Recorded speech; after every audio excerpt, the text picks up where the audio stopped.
Shoppers. There's a stage to my right, and that's where the scales will be.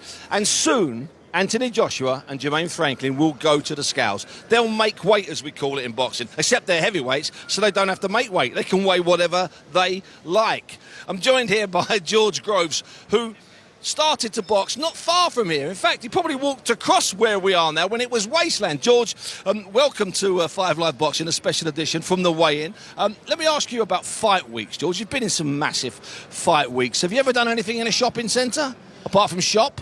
That's some great local knowledge from you, Steve, as well. I had to go back and think, and I did. I crossed this when it was a wasteland to get home. It was pretty rough and a bit scary then. But, yeah, last time I was here for boxing, I had a public workout here before the rematch with Cole Froch. So, at Wembley? At Wembley. But other than that, I'm here sporadically throughout the year to pick up me shopping. I'm sure you're shopping in here once. We met in the cafe out the front, if I'm not mistaken. George, let me ask you a question. During fight week like this, okay, I know we've got to keep the boxers' profiles high. Like you said, you had a public workout here in the week of your fight, like a little workout. But in your heart of hearts, would you rather just get up on a Monday morning, have a quiet day, get up on a Tuesday quiet day, Wednesday quiet day, maybe go to a press conference on Thursday, maybe not, make the weight on Friday and fight on Saturday? In your heart of hearts, is that what you'd like to do? Well, sometimes, Steve, when you're a little bit tight on the weight, then yeah, you do want to rest at home. But these guys are not tight on the weight because they're heavyweights. They don't do have what they to like, get can't on they? the limit. So I think this stuff is brilliant for them because it just livens you up for the whole week. Otherwise, the week can feel like a bit of a drag, and then all of a sudden you've got to switch it on come Saturday night. Whereas here, there's going to be a little bit of excitement, obviously, nowhere near what you're going to get on Saturday night, but there's punters here, Steve, there's the public. Oh, they're growing. And, we're wandering around, so even people who might not realise that Anthony Joshua was here today doing his weigh-in, they were here, where are they? They're coming out of Diesel, or they're coming out of Laderack, or Honeychild, or Sonic shops. But I've got to be honest with you, George, I have no idea what any of those shops are you just mentioned there. And there's plenty of other great shops that we have no preference. Yeah, by the way, there are other shops. There are other shops. So, they're wondering, but they're seeing there's a bit of commotion and they want to see, So, it's brilliant. I love all this part of it, Steve. As a fighter, I used to love the razzmatazz. I used to love the engagement. And I'm never quite sure if AJ loves it or hates it, because sometimes he gives the impression he doesn't enjoy it, and other times he milks it. I remember once down in Cardiff, before a couple of fights down there, after he'd finished his public workout, he stayed for nearly 90 minutes, shaking everybody's hand, kissing every single baby's head, signing everything that was put in front of him. So in some ways, this is a return, because his last fight was obviously in Saudi Arabia, the rematch of Alexander Usyk last summer. This is a sort of return to the British public, and I think, George, that AJ is as popular now as he's ever been. I think AJ has transcended boxing, and probably transcended boxing an awful long time ago. Yep. I wouldn't disagree with you, Steve. There are factors involved in that his last fight wasn't in the UK. Yes. That makes a difference. He's now he lost. And he lost. Second time. He's trading in the States, so he's just for the fan at home. He's without, he's out of arm's reach, and there's no world titles on the line, and that does carry a significant value. And he's probably the first time he's going to really feel it, because it's the first time in an awful long time he's not in a world title fight. He's had 12 consecutive world title fights, George. Now, if a fighter has 4 in his career, that's good. If a fighter has 6 in his career, that's great. But to have 12 consecutive world title fights, I think was sensational. It's not been a great couple of years for AJ. It's not been a great couple of years for AJ, that's absolutely true. And that's why I think Saturday night is so important. And you mentioned there, George, the shift in trainer, the move to Dallas to work with Derek James. But all that also means is he's going to have the third person in front of him in 3 consecutive fights. He had Robert McCracken for the first Alexander Usyk fight. For the rematch, he had Robert Garcia. And for this fight, the first fight after those 2 fights with Usyk, he'll have Derek James. Now, you chopped and changed trainers over the years, amateur and pro. But 3 big fights in succession. That's a big ask, George, isn't it? No, it really is. And from what I gather, this time with Derek James, it is a wholesale change, Steve. So there's no one from before who's still with him. So before, when he moved on, and he was still with Rob McCracken, but bringing Angel Fernandez and a few other guys. And then even when he moved on after Robert McCracken, the guys were still there. Yeah, but this time it's a wholesale change, which I think it's the right thing to do. You have to. I mean, it's ruthless, and fighters like to describe themselves as loyal. Ruthless. But exactly that. So he's got to take care of himself. I think he won't mind me saying this, or if he does, he shouldn't. People have been on his back before because they think that he's had that opportunity given to him. Whereas this time, we're going to really see what he's made of, because he's going to have to work his way back to the top. And a good thing about Derek James in the corner, we are reliably told, AJ told me himself, as did Eddie Hearn of Matchroom, that it will just be Derek's voice, whereas previously it's been so many voices. AJ's been looking left and right. George, you just hold fire for a second here and have a little look around at the shops, familiarise yourself with the different shops here. I'm now joined by the CEO of Matchroom, Frank Smith. Now, Frank, before you had such a grand title, an awful long time ago, there was this big kid from the Olympics called Anthony Joshua. And then he was just a heavyweight. Did he even get the front seat in your car? Or did he have to sit in the back when you were dropping him from different places, in and out of gyms? I used to take him round in my Vauxhall Corsa. I think I've been in that Vauxhall Corsa, if I'm not mistaken. It was a lovely silver number. I actually took him for his medicals. The first time I got for his eye test. So this is 2012 after the Olympics? Yeah, something like that. Yeah. I mean, he wasn't as famous then. It was as big. Yeah, it all changed from there. But yeah, it's been a long journey and a fun one. So looking forward to it to continue on Saturday at the O2. When you spent time with him back then, Frank, I mean, obviously we all knew the promise because he'd won the Olympic gold medal, he'd lost in the World Amateur Championship finals. But did you truly believe that he'd go on to have what he did, those 12 consecutive world title fights, and be a crossover star? Because that's what he is. He's not inside our boxing bubble. I don't mind saying that. He's outside our boxing bubble. Maybe National Treasure's too strong, but he's far closer to that than he is to just being an elite guy inside our boxing bubble. Yeah, look, we always thought he could be a big deal, but to get to where he has to do what he's done, I don't think any of us ever expected that. To go on the journey he's been on, the fights he's been in all over the world, selling out stadiums time and time again. It was what we all hoped, but we never knew it would be as big as it was. And this is just another part in that journey, as I say, and probably one of the biggest parts now. This is the biggest time of his career where he's got to make the right decisions. He's gone to America, he's gone to train there. He's gone out of his comfort zone, and a big fight comes Saturday, and still some huge nights to come. There are some huge nights to come, and there will be huge nights to come even if he were to lose on Saturday, just that they won't come as fast as they will if he were to win on Saturday. You've seen him a few times this week. I mean, we were at Battersea Power Station on Monday. We were in a very swanky hotel on Wednesday. You've seen him this week. If you had to look, you had to try and compare the way he is this week with how you've seen him before other fights. Can you compare it? Look, I think he's always the same. He's always quite relaxed, especially around... He's got the same group of people around him, so he's always been quite chilled. So no changes there. All I'm hearing, though, is that he's trained harder than ever for this fight. And like I say, taking himself out of his comfort zone to go to the US to do that. But he's a chill person. He's had a lot of pressure in his life, throughout the years, with everything he's done. But, I think he's going to show that AJ of old that we all know, and looking for a massive knockout performance. And all this talk of a Tyson Fury fight, perhaps the third or fourth time we've been down the Tyson Fury route. Of course, he needs to beat Franklin. He probably needs to beat Franklin and look good doing it. Is that helpful, do you think, having that Tyson Fury talk hanging over him? Not that he's looking at a contract over his cornflakes this morning, but do you think it's helpful? Do you think it's motivation, or do you think he'll put it to the back of his mind? I think it's always been there. I think all the way throughout his career, it's always been spoken about what's next. So he's used to it. But I think the focus for him is Saturday night. And, then we move on to what's next after that. Tyson Fury's a massive fight, but we see what happens. Too much talking in this sport by all sides, and too much talk on social media. I think he's got to do the business Saturday, and then we can all sit down and discuss what's next. There's no rush, but he wants to make the biggest fights, whether that's Tyson Fury, whether that's Deontay Wilder, Dillian Whyte. All these fights can be made, but that's Sunday's problem. That is Sunday's problem. Frank, thanks very much for your time.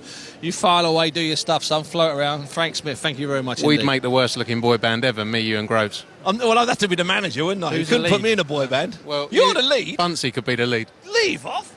That's you know what, in all fairness, I think there is a market for boy bands with a different look to them, but that's neither here nor there. Frank Smith there being... Well, that wasn't even a backhanded compliment, it was just a straightforward insult. I'll take that, George. George, I'm going to ask you that point, the same thing I asked Frank now. Okay, in this last week or so, the Tyson Fury fight has once again come to the forefront. People are talking about it, and we know that people are talking on the Tyson Fury inside the Tyson Fury camp, and inside also the Anthony Joshua camp. The fight's far from made. Don't imagine that, but they're talking again. Is that something? If you were going into a very important fight, is that something you'd like to have in your head, or would you like not to be considering it, not to have it as a factor? Well, I think fighters get told all the time, just concentrate on the fight at hand, just a fight in front of you. But it doesn't hurt to have something in the horizon, something to drive you on, make sure that you keep winning. I think from what I've seen of him this week, he's resisted to not comment on Fury and Usyk the entire week until it must have been yesterday where he let his guard down. He broke. He said it's a shambles, because then that's all I've heard since. And rightly so, in some ways, for him to say that. He goes, I put the deal together with Usyk, overnight, job done. I boxed him twice. I don't see why these guys can't do it. And he has been obsessed with this road to, what does he call it? Road to undisputed. Yeah. So if he thinks, even if it's not him, someone else can do it, maybe he would have hoped that would have been the case, but because then he might have got a shot at that person down the line, whether it was a first fight with Fury, if Fury beat Usyk, or whether it was a third fight with Usyk, if Usyk beat Fury. I mean, talking to him earlier this week, and not giving away any secrets, it's clear that those Usyk defeats still irk him. Anyway, George, don't go anywhere. As I say, you're almost at home here. And just if you're doing a geographic search of this area, if you could get a map of this area about 10 or 15 years ago, you'll see it was an ugly piece of wasteland. And George used to save about a mile and a half of walking by cutting across it to get into the Dow Youth Gym when he'd walked up from his house in Hammersmith. I sound like your stalker, George. I wish I had you with me, Steve, to be honest. It was pretty frightening on my own. And I know that the main reason you went across this wasteland is that estate that's the other side of the roundabout is a particularly tricky estate and not wise to walk through there when it's dark at night. I know the area well. They wonder why them Dell Youth boys were fast runners. Anyway, George, don't go anywhere. We're inside Westfield here, waiting for Anthony Joshua and Jermaine Franklin to take to the stage and to make the weight, or just to weigh in, because they don't have to make weight, they're heavyweights.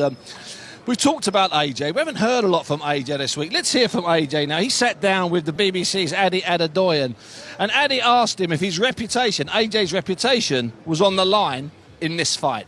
I understand that because of how serious it is, right? And the pressure that comes with sports, isn't it? Like, it's crazy that all of our reputation, what we stand for, is based on winning. Like, that's just what it is at the end of the day. But I'm not going to focus on losing. What about his camp and this narrative that it's a good time to face Anthony Joshua? And I guess they're saying that off the back of it's been a challenging couple of years. Well, that's what I said, is like, about the loss is a chance to learn. So I put that in my experience. I lost and I've gone out and I've searched high and low. I've questioned myself and I found most of the answers I've been looking for. Obviously, the final answer is on Saturday. But it's probably the worst time because someone that doesn't give up is obviously motivated to get back on the gravy train. Like, boxing's a tough sport. After you've lost a couple of times, a lot of people decide to kind of take the back seat and let the young, hungry lions come up and do it. But I feel fresh, I feel focused. So I think if he thinks it's a good time, I counter that and say it's probably the worst time for him. How do you actually rate him as a fighter? Because you would have seen him up close when he faced Dillian at Wembley Arena last year. It gave Dillian White a good run for his money. Some people even thought he won that fight. Yeah, styles make fights. Like, someone else is going to face Jermaine Franklin in the future, and who knows how they'll deal with him. But my job is to soften him up, weaken him up, and leave him for the rest of the division to feed on. So yeah, he's good though. He's a good fighter, but I got to respect my opponent. I don't want to talk down on him. I don't want to belittle him. But I also respect myself. I respect my ability, and that's what I'm going to focus on, is doing my job. You're with Derek James now, change of trainer. What has he told you about what he's seen in you that you think will make you a better fighter, in terms of what he saw in the fights against Usyk, for example? He's like, okay, you look at quite like taekwondo, fencing, quite similar in terms of the footwork in a way. So he's big on your footwork, your positioning. So it's like, as a big guy, don't just walk forward, like, keep your shape, keep a discipline.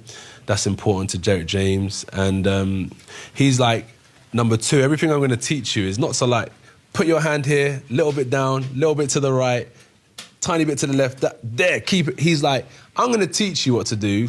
Keep your hand up, you put it where you see fit, and make sure you defend them shots coming. Because if I'm training you, you're going to be in the ring by yourself.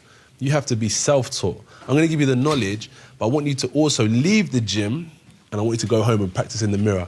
That's what's really good about Derek James. He's like, I need you to put the effort in yourself. I can't do it for you. He's really good at putting that pressure on you to go and teach yourself as well. AJ there sounding as you would expect him to sound. Fairly confident, fairly reasonable, fairly sensible. I want to return to something, George, that we were mentioning before Frank Smith came over to join us briefly, and that's the relationship in the corner, the fact that he is just going to have one voice, hallelujah, once again. But Dimitri Salito, who once fought Amir Khan for the world title, who's the promoter and looks after Jermaine Franklin, I talked to him earlier week and he said something to me. He said, Steve, he said if it's hard, if it's difficult, if it's rough, if it's really a savage fight, AJ's going to have to rely on a man who he barely knows, who he's not spent a lot of time with in Derek James. Now, let's assume that is the case. Let's assume it's a really hard fight and after 5 or 6 rounds it's poised and AJ's maybe cut. Will the fact that the man in that corner looking after you is new to you, you don't really know him that well, could that be a factor, George? Or are they all so professional at this level they can just ride through it? I think it will be a factor, Steve. Ultimately, the trainer's always got to have the fighter's ear. And if Joshua's, if he's in a bit deep and there are some doubts creeping in, will he have true conviction in the corner's advice, or will he just try and go with what he knows or what becomes his muscle memory? And it might be a mixture of both. A good quality trainer... That's quite healthy, isn't it? Yeah, surely. Definitely. I think a good quality trainer ain't going to give him something that he's not comfortable with at that point in time anyway. It'll be a real simple instruction. One offensive, one defensive. Stop getting it with that right hand, get your left hand up. Or, he's wide open for your left hook, etc. Something like that. And that always works, Steve. And Derek James is kind of famous for that. He's a smart coach. He's quite an aggressive coach. His fighters tend to be aggressive, but his corner is calm, it's controlled. It takes a second. And if you take 2 seconds of silence in a corner to look at a fighter, that seems like a couple of minutes, George. You know that. Yep. The man in front of you doesn't speak. If we do it now, I'll just shut up for 2 seconds. It's a long time, isn't it? And by the way, that was only 1 second. Let's do 2 seconds now. That's a long time in a corner, George. Steve, that's the longest I've seen you without talking, mate. Yeah, I know. I don't get paid for silence, George. I don't get paid for silence. Whereas obviously the reverse of that is Jesse Addison, who's obviously in Jermaine Franklin's corner. They've been together for 1,000,000 trillion years, and their relationship is very much like, I know it's a cliche, like father and son. So when they're in trenches, when they go in the trenches, on both sides of the ropes, they have, to use the expression, each other's back. And I've got to be honest with you, there's something I like about him, George. He is I hate to use this expression, but he is a throwback heavyweight. He does look like one of those fighters from the 70s or 80s. A guy that does good work in the gym, but if he finds his groove in the ring, he can find his groove, and that could make it difficult for you. Yeah, well, sort of. I know it ain't exactly right now, but the emergence of some new champions has sort of shaken out the heavyweight division. So yes, Joshua's no longer a champion. Wilder's no longer a champion. If they want to continue in the sport, then they've got to fight each other, or they've got to fight the guys around them. So all of a sudden there's more big fights to be made rather than just everyone standing in line to fight the champion. Which is good. Exactly. So you've got Franklin, if he comes through this, win, lose or draw, whether he puts in a real good performance, then he does get a shot against Wilder, or he does get a shot against, someone else, one of the other big contenders. Absolutely does. So, and a good shot, if you don't mind me saying exactly. So. And heavyweights, I joke, they live forever if they want to. They can come again as long as they are there or thereabouts. There or thereabouts, and right on cue, George is put in a stranglehold by Tony Bellew, one-time cruiserweight. In fact, one-time light heavyweight, one-time cruiserweight, and often, a man that floated around in heavyweight division. Sporadically heavyweight. Right now, I'm not sure. Right now, I'm not quite sure what he weighs. As you say, teammates. Tony, thanks for joining us. Just quickly, Tony, you actually went out to Dallas. You're one of the few people that were given privileged access to go out to Dallas. No, it's true. A lot of us were lining up, getting our visa sorted out. You went out to Dallas. You were inside that gym, inside his home, ate with him, spent some time with AJ, and also around Derek James out there. What was the setup like? And also, how was AJ in that environment, Tony? The setup was kind of Rocky-esque. Takes you back. It's one of them spit, wet, sawdust gyms. Nice. It stinks. Nice. Smell. So we're talking Rocky 1? That's not Rocky 3. Rocky 3. Or is it Rocky 4 when he goes out to Russia? Himself again. Yeah. So, you know what? He's around fighters and he's around fellow athletes. So I think it was good for him. It was. I wouldn't say humbling because he's probably the most humble person you're ever going to meet. Absolutely. He's a lovely kid, but it's a different scene. It's a different atmosphere. It's a different environment, and let's be honest, it's not just about him. Yeah. When you've got champions like Jamel Charlo in there, when you've got guys like Errol Spence just turning up, young prospects, young killers in the gym, it's different because everywhere he goes, whether it's Loughborough, whether it's Sheffield, it's always about him. Let's be totally honest. It wasn't there. Absolutely. It was about a team and a camp and an atmosphere, and I enjoyed seeing him at work. And there wasn't a massive entourage, obviously, Tony. Just No, 5. 2 or 3, 5. As opposed to 30s and 25s and 40s. I've seen it at 35, I've seen it at 10, I've seen it at 20. It doesn't matter. Whatever the size of the team doesn't matter. It matters how he's performing, Steve. And how was he when you sat with him, performing. Tony? Like, you know, 'cause you got some. You've been around him a long time. You've seen him from turning pro, even before that. How was he, Tony? He seemed happy. He's tired. He was tired because he was working so hard. You're looking at an output of 200 punches plus a round. And for the heavyweight, that's just unheard of. That's unseen. That's a big shift from his previous numbers. It's different, Steve. It's different. That's all as it is. I'm not saying it's the right train. I'm not saying it's the wrong train. It's just a different way of training. And he was working hard, as he always does. He's a phenomenal athlete, and I just want to see him go in there and show what he does best. Yeah. And what he does best is knock people out. Let's just not dress it up any other way. Yeah. And that leads us to that sort of. It seems a bit lazy of me, but I think we all want to see the fans, the people around him, certainly us three in this group, the old AJ. Which is not to say that the new AJ or the AJ we've got now is inferior, but we want to see a bit of that old AJ, Tony. A bit of that slightly reckless AJ. You want to see nastiness, you want to see a bit of evil intent. And listen, when you're talking about the heavyweight division, it's never ever changed. People turn up to the heavyweight division because they want to see knockouts. Yes. That's why heavyweight boxing is so popular, and it always has been, always will be. The heavyweight champion of the world is and still will be probably the most important sport and face in the world, and that's what you're hoping that he gets back to. Just imagine, Tony, if you were 2 inches taller, 4 stone heavier, and you, George, 3 inches taller, 5 stone heavier. Can you imagine how you would have been? Don't, because the same applies when I talk to flyweights. If I say you were... I've thankfully been in a ring with a former heavyweight champion of the world, so you know what? I know what it's like, and it's not nice. So I've had my time, mate. It's about what the future of the generation is, and this boy is still setting standards. This boy is still the benchmark for most people in the heavyweight division. He really is. If you get to the levels this man's got to, in the speed that he got there, then you've done something else, you really have. So I'm just looking forward to seeing him come out here today under less scrutiny, under less media attention, but still out here shining. That's the most important thing. Tony, before I let you go, and thanks so much for coming over. Pleasure, mate. Who's coming up on your pod? Who's coming up with? Do you know what? Who are you sitting opposite soon? I've just finished the third and the last series of the podcast. Tony Bellew is angry. I enjoyed it. It's been brilliant. I mean, I've got to speak to people and see if I want to do any more. I don't know yet, but did people enjoy listening? That's all that really matters. They seem to. The numbers have done good, and I've had some amazing guests. I really have, from me hero and Duncan Ferguson to Ann Middleton to Michael B. Jordan doing his first ever podcast to Ricky Gervais to just being so many amazing people. I'm humbled to have had them on. And who was the angriest? Because that's in the title. The man who said he wasn't angry at all, Ricky Gervais, because for the first 30 minutes, all he screamed was obscenities because his headphones wouldn't work and he couldn't connect, and he just went nuts. So yeah, and he said, Tone, I don't think I should do this because I'm not a bit angry.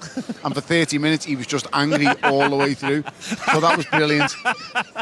Tony, thanks very much indeed. Thanks so much for your time. Really appreciate that. Boss to see you, champ. Tony Bellew there, just wandering over. He was over the other side. George, we're going to wrap it up now. What do you think happens? First bell in front of 19,500 people at the O2, and how does the fight end?